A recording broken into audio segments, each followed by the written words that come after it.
filles, regardez mes cheveux, comment ils ont grave éclairci. Bon, mes beautés, j'espère que vous allez bien. Alors, avant de commencer mon histoire, c'est comme un film. Forcément, il y a une pub. Avant un film, il y a toujours une pub. Alors, je vais vous parler des produits de chez Myriam K. Est-ce qu'on en parle de comment mes cheveux ont poussé? Les filles, j'ai zéro extension, d'accord? J'ai zéro extension. Mes cheveux, souvenez-vous, j'avais fait une espèce de frange papillon. Je vous avais dit de faire un screenshot. Et encore là, ils sont pas genre plat. Parce que vous voyez, j'ai fait un espèce de brushing. Ça fait du bien quand ça s'arrête les travaux dehors. Est-ce que vous m'entendez mieux? Donc, je vous disais, mes cheveux, machallah, ça repart. Les filles, c'est plus un secret pour personne. Vous savez très bien que moi, j'utilise les produits chez Myriam K. J'ai d'ailleurs toutes les nouveautés. J'ai la gamme Repair pour mes cheveux que j'utilise actuellement. J'ai la gamme anti-frizz. Et j'ai une petite pépite, mais vraiment une pépite à vous présenter. C'est l'huile solaire Sun. Donc ça va être votre allié pour l'été. Je vous explique, c'est une huile solaire qui permet donc de protéger et de nourrir les cheveux par rapport au soleil, mais qui sent extrêmement bon. Et une toute petite noisette suffit. Donc il suffit juste, ça sent, je vous dis la vérité, le soleil. Et vous mettez juste sur les longueurs et les pointes. Ça permet de rendre les cheveux encore plus brillants. Mais surtout les filles, ce qu'on veut, nous, c'est protéger nos cheveux, les préserver. On n'a pas envie de couper 10 cm après la fin de l'été. Et cette huile, ça va clairement être votre allié. Hop, il y a un petit étui qui vient avec aussi, que je trouve super cute. Mais moi, c'est vrai que je le mets directement comme ça, hop, dans ma trousse. Ça, c'est ma trousse... C'est ma petite trousse solaire. Donc, dans ma trousse solaire, on y trouve tout ce qui est produits solaires pour le corps, etc. Et ça, c'est mon indispensable, c'est mon huile solaire pour les cheveux. Là, j'en ai rajouté les filles. Mes cheveux, du coup, c'est pas du tout gras parce que j'en mets vraiment sur les pointes et les longueurs le temps que ça pénètre. Ça sent trop bon. Il y a un coup de vent, ça sent comme le soleil. En plus, vous savez que je vous saoule avec tout ce qui est produit pour le corps, etc. qui sont genre trop bon. Mais là, ça sent, oh là là, dinguerie. Et vous avez vu comment mes cheveux, ils ont éclairci. Vous savez que je suis choquée. À la base, j'avais les cheveux genre grave foncés. Peut-être parce que je fais plus rien ou parce qu'il y a 4 mois, j'ai fait le botox, je sais pas. Mais je trouve que mes cheveux, ils ont trop éclairci. Alors, je suis toujours brune, hein, mais c'est plus brune genre comme avant. Donc ça, les filles, je le répète. La masse que j'ai, les cheveux que j'ai, là, je n'ai aucune extension. Comme vous pouvez le voir, mes cheveux continuent de pousser. Et tout ce que j'utilise, tous les produits que j'utilise, c'est vraiment Myriam K. Que ce soit les soins, que ce soit même les parfums pour cheveux, que ce soit les masques, que ce soit les compléments alimentaires. Donc vraiment, n'hésitez pas à aller faire un tour sur le site internet. Je vous mets le lien de l'huile solaire, mais sachez que grâce à mon code promo, vous avez moins 10%. Mais il y a également des promos aussi sur le site. Bon, les filles, on y est. Hier, vous voulez une story time. Il faut savoir que moi, des story time, des histoires, j'en ai plein. J'ai des histoires sur les mecs, j'ai des histoires sur les filles, j'ai des histoires qui font archi peur, mais vraiment peur. On peut aussi aborder plusieurs questions. Là, je vois qu'il y a une personne qui m'a écrit un message qui m'a dit comment on peut guérir d'une dépendance affective. Alors, moi, je ne suis pas docteur, les filles. Je ne suis pas spécialiste. Maintenant, je peux uniquement vous donner des conseils si vous me posez des questions. Storytime, c'est une chose. C'est je vous raconte une histoire avec mon ressenti et tout. Et après, me demander des conseils, encore une fois, c'est toujours apprendre avec des pincettes.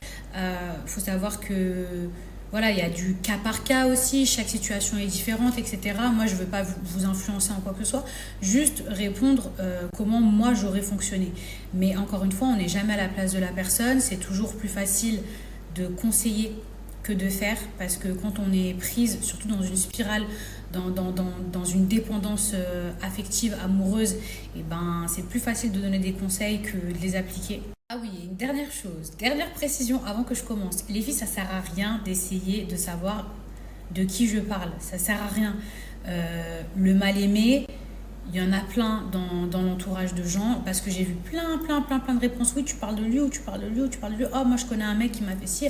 Ah, tu décris le mec des nanani. Le mal-aimé, il n'y en a pas que un sur Terre. C'est un type de profil. C'est comme des escrocs. Des escrocs, il y en a plein. Là, en l'occurrence, on m'a demandé si je parlais d'une personne et tout. En particulier, j'ai dit non. Lui, c'était un escroc. Mais un escroc, il y a plein d'escrocs. Comme il y a plein... Enfin, vous voyez ce que je veux dire? faire un petit récap du mal aimé. J'aurais pu l'appeler le frustré, mais je l'appelle le mal aimé parce que je trouve que c'est un peu moins dégradant. Même si hier je vous ai fait un super descriptif. En gros, pour récapituler, c'est un mec que vous allez souvent voir en soirée, qui est souvent dans les endroits hype, qui traîne avec des célébrités ou avec des gens riches, qui est toujours bien habillé. En général, il a une tchatch, ça aurait pu être un vendeur et vous aurez tout vendu. Vraiment, le mec est trop fort.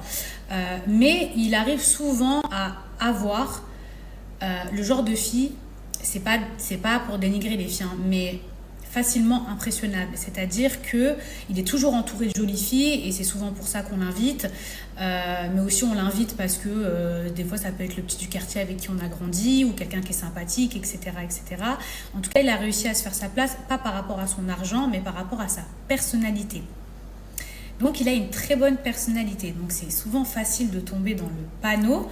Mais quand vous avez un petit peu d'expérience et un certain âge, on voit ce genre de personnes à des kilomètres à la ronde. Pourquoi je vous dis qu'ils arrivent à avoir certains types de filles, ils arrivent à avoir les filles facilement impressionnables. Les filles qui débarquent dans le milieu de la nuit, celles qui connaissent pas grand-chose, celles qui sont facilement impressionnables par l'apparence. C'est-à-dire qu'on va les amener à une table VIP ou on va venir les chercher dans une grosse voiture et elles vont penser qu'elles ont pécho le pactole. La réalité en est tout autre, elles n'ont pas pécho le pactole, mais le gros mytho de la bande. Mais ça, la vérité, les filles, c'est de notre faute.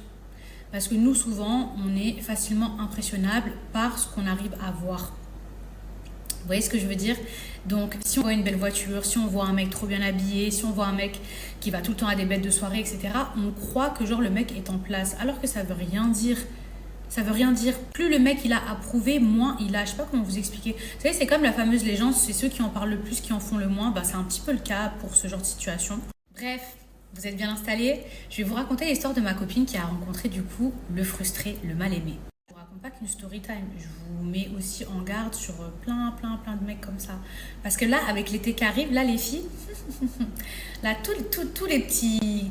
Moi j'appelle ça les michetonneurs parce que souvent on dit oui, il n'y a que des michetonneuses, mais il y a des mecs gratteurs, ça existe. Je vous jure que ça existe. Tous ceux là qui vont venir coller là, leurs potes là, la Côte d'Azur, les bateaux, les machins, les trucs et tout. Putain, il y en a plein. Les filles, vous allez vous faire avoir, mais c'est pas grave, c'est la vie. Un jour, j'ai une copine à moi, elle rencontre un mec en soirée. Le mec, il est sûr de lui, il a une grosse table, bim bam boum. Bref, il vient la voir, il lui offre un verre. Bref, vous connaissez l'histoire et tout.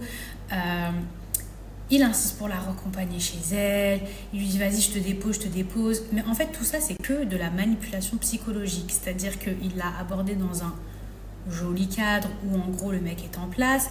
Il veut à tout prix la raccompagner pour qu'elle voie sa voiture et qu'elle pense que le mec est en place. Bref, elle finit par sortir avec lui, il l'emmène toujours en soirée, machin, et tout.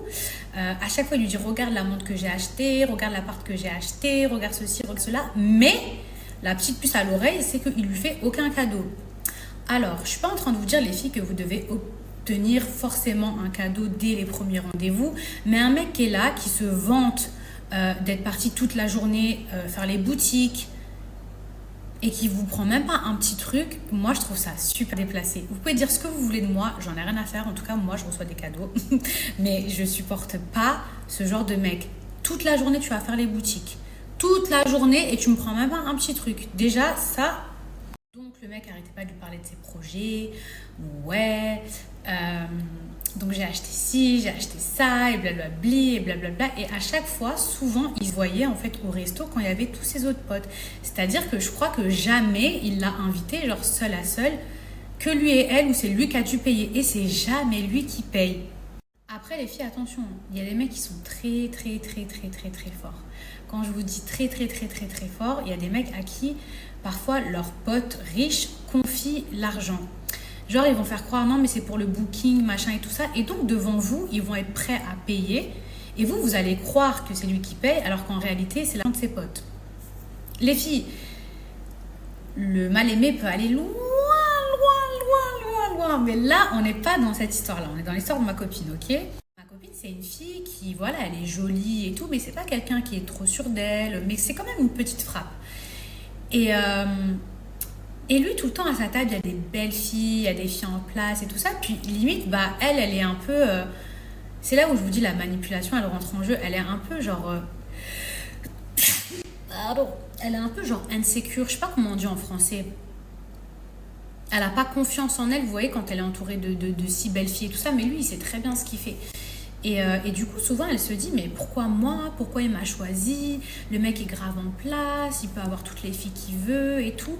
Et lui, en fait, il vous fait croire que genre, vous êtes spécial. Il lui dit, non, mais toi, t'as rien à voir avec les autres, c'est bon, j'en ai marre du milieu de la nuit. Retenez bien cette phrase. J'en ai marre du milieu de la nuit, c'est bon, c'est toujours la même chose, c'est toujours les mêmes personnes. Toi, ça se voit que t'es une fille bien. Vous connaissez? Bref, du coup, elle tombe dans le panneau, parce que franchement, ce genre de personnage, en général, les filles, je vous dis la vérité, ils vous ont à l'usure. Parce que les filles facilement impressionnables qu'ils arrivent à avoir en une nuit, au départ, c'est un challenge pour eux. Mais une fois qu'ils ont passé cette étape, bah, ils veulent une fille qui est un peu plus difficile, parce que pour eux, pour leur ego, c'est un peu plus flatteur. Mais l'objectif reste toujours le même, vous avoir dans leur lit. Bref, vient le jour où la meuf craque. Donc le gars, il est là, il en fait des tonnes. Il finit par lui acheter des fleurs. Mais il faut savoir que ça, c'est un truc de ouf hein, pour le mal aimé d'acheter des fleurs. Parce que normalement, il n'a pas besoin d'aller jusque-là. Hein. Okay, en général, la tchatch suffit, les paillettes pour en mettre plein les yeux et tout. Bon, bref, elle finit donc par sortir avec lui et tout ça. Elle, c'est pas une meuf du milieu de la nuit, donc elle le connaît pas très bien, tout ça. Mais elle voit qu'il connaît un peu tout le monde, qu'il est en place et tout et tout. Et une fois que le mec a obtenu ce qu'il voulait, alors qu'ils se sont parlé pendant genre 2 mois, où ils se voyaient quasiment tous les jours et tout, une fois que le gars, il a eu ce qu'il voulait, alors soi-disant la meuf, elle était genre différente, machin et tout ça.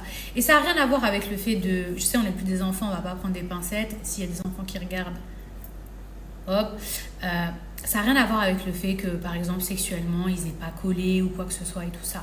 Non! Le mec, il a commencé à changer une fois qu'il a eu ce qu'il voulait, comme la plupart des garçons. Il a commencé à moins la calculer, il a commencé à faire le mec qui ne pouvait pas l'inviter au resto, à chaque fois il fallait qu'il y ait ses potes. Au final, quand elle y réfléchit, la meuf, elle n'a jamais eu de vraie relation avec lui. C'était quoi sa relation? Sortir en soirée, être invitée au resto par ses potes, se faire accompagner par une voiture qui n'était pas la sienne. En plus de ça, elle n'a même pas eu un seul cadeau, peut-être genre un bouquet de fleurs. Elle est repartie une main devant, une main derrière. La morale de cette histoire, les filles, ne croyez pas tout ce que vous voyez uniquement avec vos yeux.